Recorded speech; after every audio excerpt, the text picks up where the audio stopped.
F7 fighter aircraft আনুমানিক 1টার দিকে আমাদের মাইলস্টোন স্কুল অ্যান্ড কলেজের দিয়াবাড়ি উত্তর শাখার দোতলা স্কুল ভবনে ক্র্যাশ ল্যান্ডিং করেছে।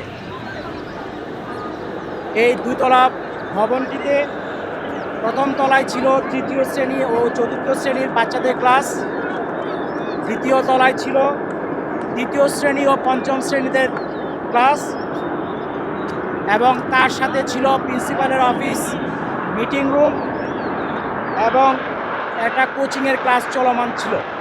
তবে ওই ক্র্যাশ ল্যান্ডিং যখন হয় তখন স্কুল ছুটি হয়ে গিয়েছিল, এবং ওই সময় যে জায়গায় টিচার্স রুমের সাথে যে ল্যান্ডিংটা হয় আঘাত করে ওই জায়গায় বাচ্চা কাচ্চারা জড়ো হয়েছিল এবং তাদের সাথে হয়তো কিছু অভিভাবকও ছিল। আমরা fire service and civil defence crash landing হয়েছে আনুমানিক 1টার দিকে, 1:08-এর মধ্যে আমরা খবর পাই এবং আমাদের 1:22-এর মধ্যে দ্রুত আমাদের এখানে ইউনিট পৌঁছে যায় এবং উদ্ধার কার্যক্রম শুরু করে। আমাদের মোট 9টা ইউনিট এখানে কার্যক্রম করেছে।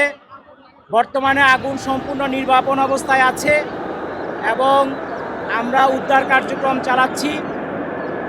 উদ্ধার কার্যক্রম একটু আগে আপনারা দেখেছেন ক্রেন নিয়ে যাওয়া হয়েছে এয়ারক্রাফটের পিছনের যে ফিউজিলাজ বলে ওই অংশটাকে টেনে বের করার জন্য। ওটা বের করার পর ফাইনালি সার্চ করলে আর কোনো ডেড বডি আছে কিনা সেটা আমরা জানতে পারব। এখন পর্যন্ত আমাদের 6টা অ্যাম্বুলেন্স ছাড়াও আশেপাশে অনেক অ্যাম্বুলেন্স ব্যবহৃত হয়েছে এবং ঢাকার বিশেষ করে সিএমএইচ ঢাকা মেডিকেল কলেজের বার্ন ইউনিট এবং বাংলাদেশ মেডিকেলেও অনেককে আহত অবস্থায় নিয়ে যাওয়া হয়েছে বিভিন্নভাবে।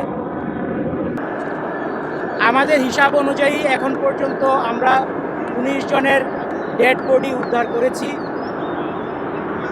এবং তারা বিভিন্ন হাসপাতালে আছে। এগুলি হিসাবটা চলমান আছে যেহেতু দ্রুত উদ্ধার করে পাঠানো হয়েছে। এখানে সেনাবাহিনী এবং আমাদের ফায়ার সার্ভিস এবং অন্যান্য পুলিশ সবাই মিলে আমাদের সহযোগিতা করেছে এবং র্যাবও এখানে উপস্থিত ছিল।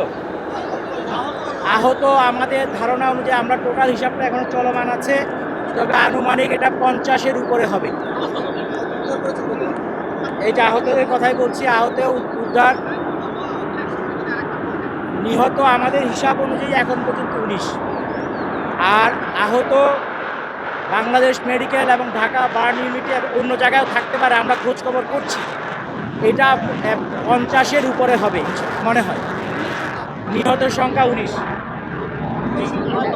50-এর উপরে হবে। এটা ফাইনাল ফিগারটা আমরা যখন চূড়ান্তভাবে বিভিন্ন জায়গায় আমরা খোঁজ খবর করছি তখন আমরা এটা বলতে পারবো।